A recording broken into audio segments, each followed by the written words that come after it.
Welcome to Capital City News, your connection to Salt Lake City government. I'm your host, Poonam Kumar. On today's show, we'll be talking to Mayor Jackie Biskupski about her new role with the city's Redevelopment Agency. And our History Minute is about the old Newhouse Hotel. But first, let's start with our legislative updates. At the April 12th council meeting, the council discussed homelessness with members of the mayor's administration and members of the Homeless Services Site Selection Committee. Discussion centered on possible criteria for new facilities in the city for homeless people, as well as new specialized approach where individual facilities would serve subpopulations of single men, single women, and families with children. Also on the agenda was a proposal to rename a portion of 900 South to Harvey Milk Boulevard. Mayor Biskupski recently joined local leaders, businesses, nonprofits, faith-based organizations, and others to launch the Utah Climate Action Network to address climate change and its impacts through conversation, leadership, and coordinated action. This will be an ongoing effort. To learn more, visit utahclimateactionnetwork.com. Earlier this month, the Leonardo opened We Declare, an exhibit about human rights, which encourages people of all ages to consider their own human rights in a uniquely interactive way, through coloring. The exhibit opened in conjunction with the Weekend of Welcome, an event designed to help people get involved in solving the refugee crisis by getting connected with local support groups and resources. For more information or to get involved, visit theleonardo.org. The Salt Lake City Arts Council announced this summer's 2016 Twilight Concert Series lineup, featuring Big Grams, a collaboration between Big Boy and Phanagram, Jenny Lewis, Diplo, and Pusha T, just to name a few. The concert season begins Thursday, July 21st and goes through September 1st at Pioneer Park. For admission and details, visit twilightconcerts.com. On April 21st, thousands of Utahns participated in the Great Utah Shakeout Earthquake Drill by doing the following: stop, drop, cover, and hold on. Learn more about how you can get prepared by visiting shakeout.org/Utah. In April, the council joined with Mayor Jackie Biskupski in inviting companies concerned with recent legislation in North Carolina and Mississippi, legislation that undermines progress for the LGBTQ people to do business in our great city. The mayor also banned non-essential travel to the two states for city employees. In our last episode of Speak Up SLC with Mayor Biskupski, we talked about some of the changes with the Redevelopment Agency. Here are some highlights.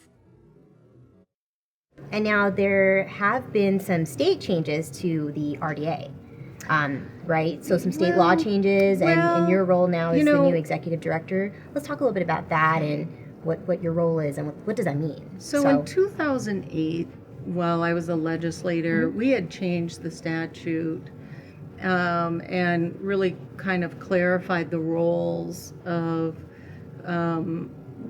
government and the oversight of the RDA.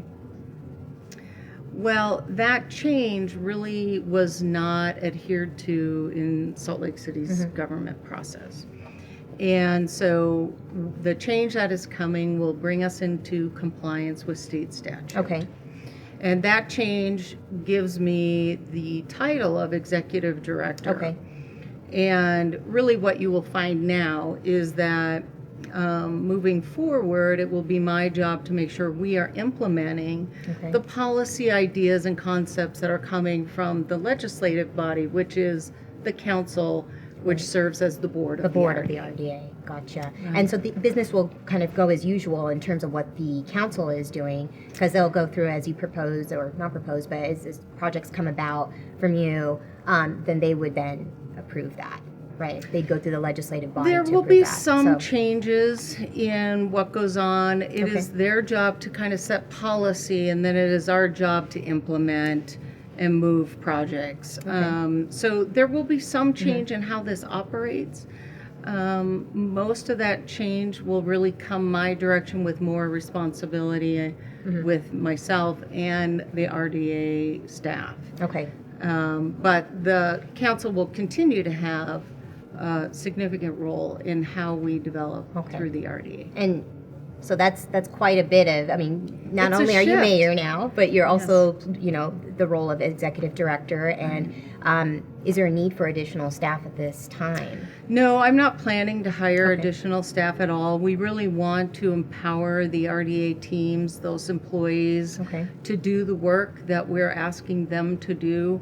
I will analyze what we are creating, and when we hire our executive director over the economic development department, once we have that person in place, that person will be streamlining our see. business development opportunities and our RDA opportunities to make sure that we are maximizing our full potential and benefit of the work that's being done with both those arms.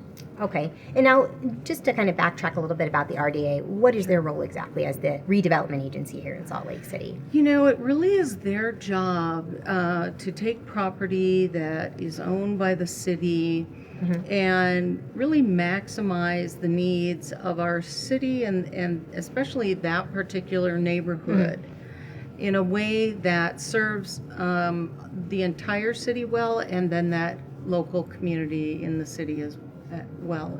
And so it's important that we are looking at those opportunities for job development, for which housing, affects residents, right? which affects residents, services. All of those things get folded into projects that are under the umbrella of the RDA. Right. And so your intention, too, is that you're also going to be trying to find, and I don't know if the title would be Chief Administrative Officer or Manager of the RDA to kind of run Deputy that Director, stuff, or whatever the name whatever may the be. title. Sure. So there will be, under the Executive Director of the Economic Development Department, will be the individual who has oversight over the RDA.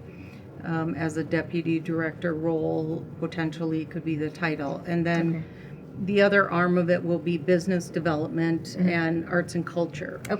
And that deputy director role as well will exist. And now it's time for a History Minute. Though Samuel Newhouse, a renowned businessman and mining magnate, owned houses around the world, he preferred Salt Lake City. In order to transform the city more to his liking, he set out to create an industrial power center by building Utah's first skyscrapers, the Boston and Newhouse buildings, as well as the Newhouse Hotel. Unfortunately, while the hotel was under construction, World War I turned the economy, and Newhouse's mining operations could not support all of the lavish building he was doing.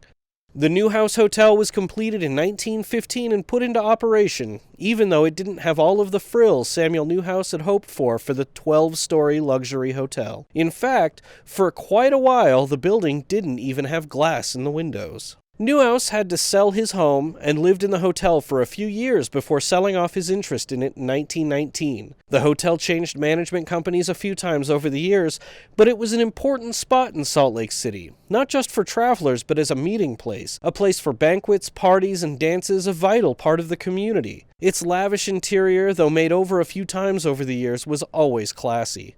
Eventually, the management shifted to the Little America Hotel Corporation, who owned the Little America Hotel just a block to the south, and it was decided the building was too run down and costly to renovate. On June 26, 1983, the Newhouse Hotel was demolished in front of a crowd of onlookers to make way for a parking lot that has remained there for more than 30 years.